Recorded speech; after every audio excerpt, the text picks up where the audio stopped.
What's up, dudes and dudettes? Thank you for joining me.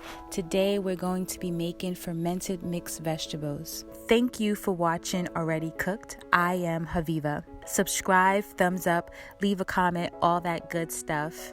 Let's get into it. So these are the vegetables that we're going to be using today, but every time I make this is always something different. I'm going to be showing two ways of how to make fermented vegetables. One is very simple, which is just plain sauerkraut, which is just cabbage. First thing, always make sure your hands are extremely clean and the surfaces that you're using are clean, because we want good bacteria, not bad bacteria. We're going to be cutting up cabbage. If you have a food processor, you can definitely use that. I don't, so I'm cutting everything up by hand. So we're going to cut the cabbage in whatever size you like, and you're going to put salt on it, about maybe 3 tablespoons, and massage it. Make sure you break it apart because you really want to get that moisture to come out, and it's pretty much just as simple as that. Is just massaging. The star ingredient is the cabbage. We're always going to be using cabbage in the mixed vegetables. Cabbage is really rich in vitamin B6, folate, which also increase your metabolism. So for those who want to lose weight, and it helps your nervous system. It's really high in fiber and vitamin C, and it also lowers cholesterol, and that's just to name a few. And I love to use purple cabbage and some sort of green cabbage. Purple, it just gives it such a pretty color once it's together. As you can see, the liquids, the water has come out of the cabbage. The texture is different, and again, because it's vegetables, sometimes you're going to get more, sometimes you're going to get less. And at the end, you can always add just filtered water and you're good.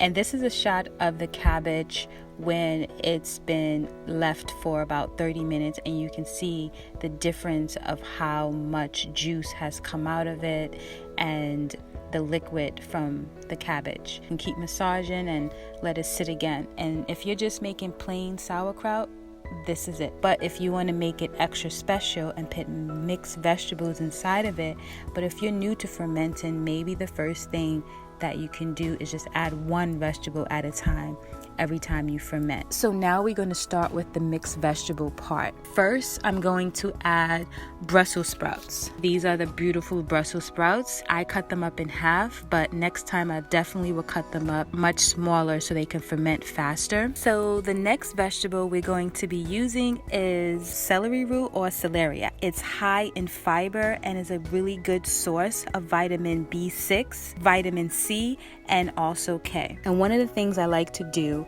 is use vegetables that I don't normally eat every day, so I can have a larger variety of vegetables in my diet. Coyote squash is super high in many nutrients, especially folate and vitamin B9, which is good for ladies who is trying to get pregnant or is pregnant.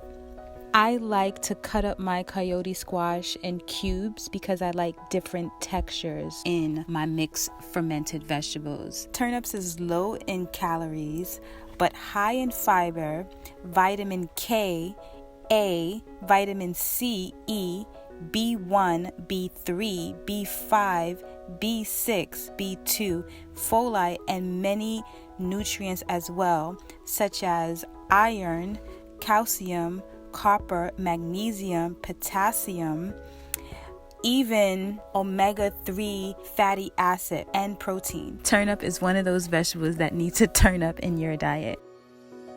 Parsnip looks like a carrot, but it's lighter in color. It's a root vegetable that is high in fiber, vitamin C, K, folate, and important phytonutrients. Carrots. We all know carrots are great for the eyes because of its beta carotene, that rich, beautiful color. It's also high in fiber, vitamin BK1, potassium, vitamin B6, and vitamin A. Beets are high in iron, vitamin C. It helps regulate blood pressure. It's good for your skin. It helps detox your liver and keep you regular. Look at that beautiful color. I'm telling you, I eat beets because of the color. No lie.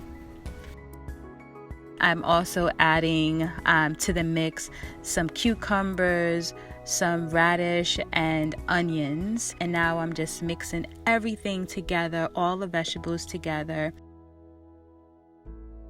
At this point, once everything is mixed, you can add your seasoning. Now, this is the fun part. You can add any kind of seasoning you like. What I'm adding here is green seasoning, and also I made it a bit spicy, so I'm just mixing that green seasoning in so I can have like that extra oomph. If you don't like it spicy, don't add spice, but you're going to add your seasonings and make sure it's mixed through. This is the same thing you'll do if it's just cabbage or if you just want to add one vegetable. So now we're going to get our sterilized jar and pack the vegetables inside of the jar. If you're just using the cabbage, this is exactly what you'll be doing as well. You're going to be putting it in a sterilized jar and packing it down. It's really important to make sure there's a lot of moisture while you're packing it down as well. You do not want it to be dry at all. So you can also add liquid if your mixture is too dry.